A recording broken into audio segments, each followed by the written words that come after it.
तो आज वीडियो समस्त को नमस्कार। एटा देखिपारे बीकॉम 6 सेमेस्टर क्वेश्चन पेपर।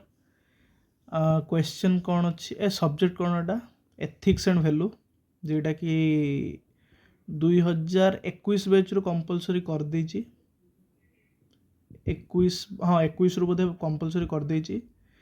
तो क्वेश्चन टा देखि परिवे देछि तार फॉर्मेट फर्स्ट जानंतु।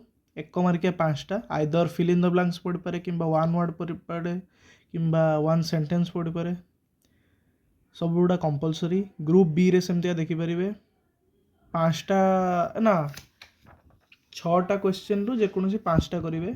तापरे ग्रुप सी रे सेमतिया देखि परिवे 5 मार्किया 4टा क्वेश्चन अछि 4टा रु जेकोसी 2टा करिवे। सब गुड़ा सेमतिका थ्योरी आउ एथरे कोन से कोन गुटे ग्रीन एनवायरनमेंट टेक्नोलॉजी विषय कौन देती तो इग्नोर बिल्कुल करेंगे कहीं एथरे भी पास हवा को आपको पड़ो। देखो सब गुड़ा सब्जेक्ट इंपोर्टेंट आपण बेसी कोर पेपर कि इलेक्ट्रिक पेपर को बेसी ध्यान देवेनि सब गुड़ा सब्जेक्ट रे आपन को पास कले आप मार्क पाइबे। तो एटा मो निज स्ट्राटेजी कहूँ मु भावुँ सेमतिका आगु पढ़ नुवे एग्जाम गोटे दिन आगु देखी दिंतु हो गोटे दिन भलसे देखूँ आपण 4 थर 5 थर आखि पकईदेले हो इग्नोर बिल्कुल करेंगे। इजी अच्छी किसी सेमतिका 25 मार्क रही कथा। अच्छा तो फर्स्ट क्वेश्चन गुड़ा पढ़ा। डिफाइन एनवायरनमेंट बी रे रहा what are the 3 R's of green technology. C रे रहा डिफाइन एथिक्स। डी रे रहा डिफाइन आर्टिफिशियल इंटेलिजेंस। ई रे रहा what is EMF। Group B रो फर्स्ट क्वेश्चन देख पारे 50टा वार्ड भितर 2 मार्किया क्वेश्चन तो से 50 वार्ड लिमिट भितर आप लिखे।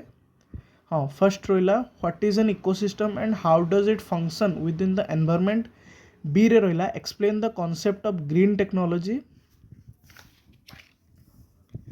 तापरे सी रे रहा discuss the ethical use of technology. D रे रहा what are the common science and symptoms of gliomas. तापरे ई रे रहा what do you mean by the term digital detox. F रे रहा explain the goals of green technology.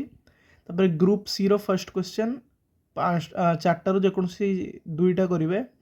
First रहा elaborate the contribution of animals to society and how cruelty against animal affects the environmental ethically. और रहा define net zero and discuss the steps to reduce carbon footprint.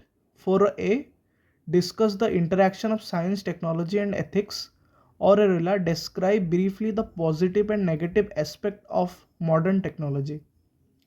तो ये question FM autonomous college MPC Bhadrak autonomous Puri Ravenshaw Utkal BJB तापरे केन्द्रापड़ा हो जगतसिंहपुर हो ओडिशा रे सब college पे क्वेश्चन एप्लीकेबल। तो निहाती क्वेश्चन भलसे प्रैक्टिस करेंगे गोटे बेस भाव में भी क्वेश्चन आप प्रैक्टिस करंतु और देखंतु। तो आज वीडियो एतकी। नमस्कार जय जगन्नाथ।